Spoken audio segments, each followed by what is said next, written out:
Hello friends, तो आज वापस आ चुके हैं हम एक और नई वीडियो के साथ। तो आज इस वीडियो में हम एनसीईआरटी मैथ्स क्लास 9th के चैप्टर 13 के एक्सरसाइज 13.2 का क्वेश्चन नंबर 3 डिस्कस करने वाले हैं। तो आइए फटाफट से इस वीडियो को स्टार्ट करते हैं और इस क्वेश्चन को इन डिटेल सॉल्व करते हैं। क्या दे रखा है क्वेश्चन में, आइए पढ़ते हैं। A metal pipe is 77 centimetre long, the inner diameter of cross section is 4 centimetre and outer diameter being 4.4 centimetre. See figure 13.11 find its. कुछ चीज़ें दी गई हैं, तो पहले इस पूरे जो लिखा है स्टेटमेंट, इसका मतलब समझ लेते हैं। एक पाइप है आपका, जैसे आपके घर में लगे होंगे बहुत सारे पाइप, वाटर के लिए टैंक से लगा होगा, है ना। तो उसी तरीके से एक पाइप है जो कि 77 सेंटीमीटर लॉन्ग है, उसकी हाइट दे रखी है। यहाँ पर आप पाइप मत सोचिए, ये सोचिए पाइप किस शेप में रहता है, सिलेंडर में रहता है। मैंने आपको इंट्रोडक्शन वीडियो में सब कुछ डिटेल में बताया है। तो पाइप एक सिलेंडर शेप में रहता है।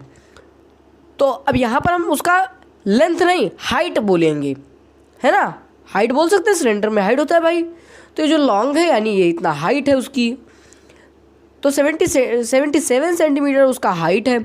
इनर डायमीटर, अब यहाँ पर आपको ये कन्फ्यूज़न आएगा, सर ये इनर डायमीटर और आउटर डायमीटर। तो इनर डायमीटर यानी आपका जो पाइप होगा वो कुछ ना कुछ तो उसकी मोटाई होगी, थिक होगा। हाँ सर, होता है थिक। तो ये लेंथ है ना, ये जो थिकनेस है आपकी पाइप की, यही इसी पाइप की वजह से यहाँ पर आपका 2 रेडियस में आता है या 2 डायमीटर कह सकते हैं आता है। कौन कौन सा? एक तो सेंटर से जो पहले ही पड़ जा रहा है, ये वाला, ये छोटा वाला गोले का रेडियस है डायमीटर, और एक यहाँ सेंटर से बाहर आउटर सरफेस तक लेंगे तो वो आउटर डायमीटर या आउटर रेडियस। ठीक है, यहाँ तक कोई दिक्कत? क्लियर है सारी बात? आगे बढ़ते हैं। तो यहाँ पर आउटर रेडियस आउटर डायमीटर और इनर डायमीटर दिया गया है। उसके बाद आपसे कह रहा है इसका इनर कर्व्ड सरफेस एरिया, फिर आउटर कर्व्ड सरफेस एरिया, फिर टोटल सरफेस एरिया, और यहाँ पर हमको पाई की वैल्यू क्या रखनी है, 22/7। आइए फाइंड करते हैं इसको। सॉरी। तो हमको सबसे पहले इनर रेडियस फाइंड करना है। तो सबसे पहले तो हम क्या करेंगे, रेडियस निकालेंगे। डी इक्वल 2r, यही होता है। हाँ, तो यहाँ पर d हमको कितना दे रखा है, 4 इक्वल 2r, कितना आ गया 2, सो r इक्वल 2। यहाँ पर ये आपका कौन सा r है, स्मॉल r। इस यहाँ पर मैं लिख दे रहा हूँ इनर रेडियस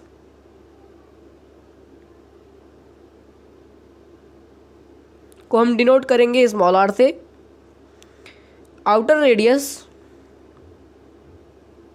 कैपिटल R। ठीक है, ये आपका स्मॉल r है यानी इनर रेडियस। अब बारी आती है किसकी, आउटर रेडियस की। तो डायमीटर हमको 4.4 दिया गया है, यहाँ पर 2 है, r है 2, तो यहाँ पर क्या आ जाएगा 2.2 सेंटीमीटर इक्वल r। ये हमको रेडियस मिल गया आउटर, और ये वाला है हमारा इनर। हाइट पता ही है 77 सेंटीमीटर लॉन्ग। अब फाइंड करते हैं inner radius. Inner curved surface area. तो कर्व्ड सरफेस एरिया, या ऐसे लिखते हैं inner curved surface area. First part यहाँ से भी स्टार्ट होता है, inner curved surface area.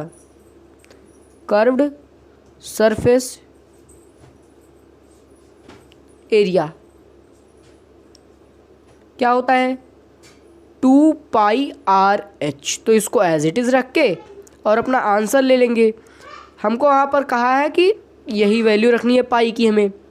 Radius हमारा है 2, हाइट है 77, 7 1 जा 7, 7 1 जा 7, तो ये हो गया 44 इंटू 11 2 जा 22।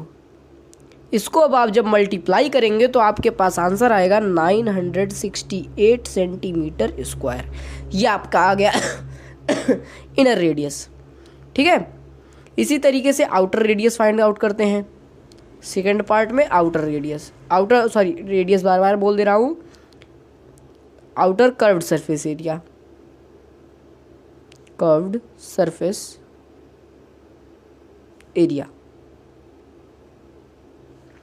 इसमें क्या करेंगे, ये लिखेंगे? नहीं सर, यहाँ पर तो हम कैपिटल आर लेंगे।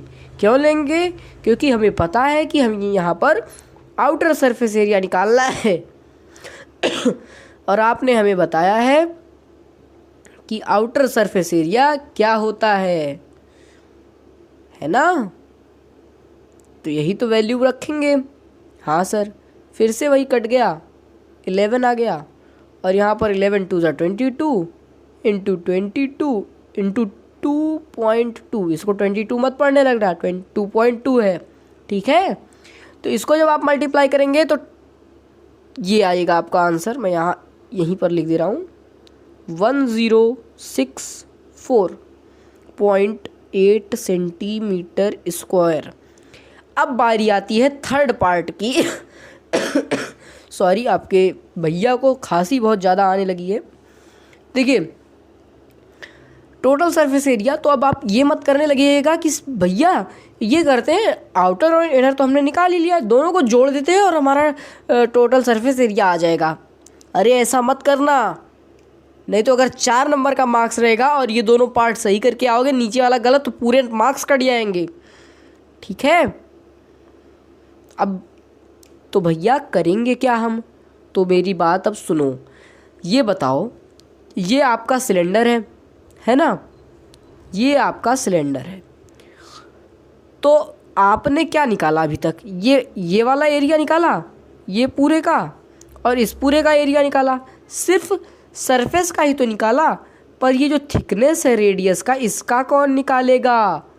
तो जब आप इन दोनों को अगर ऐड कर देंगे तो यहाँ पर आपका आंसर रॉन्ग आ जाएगा। तो अब लिखेंगे टोटल सरफेस एरिया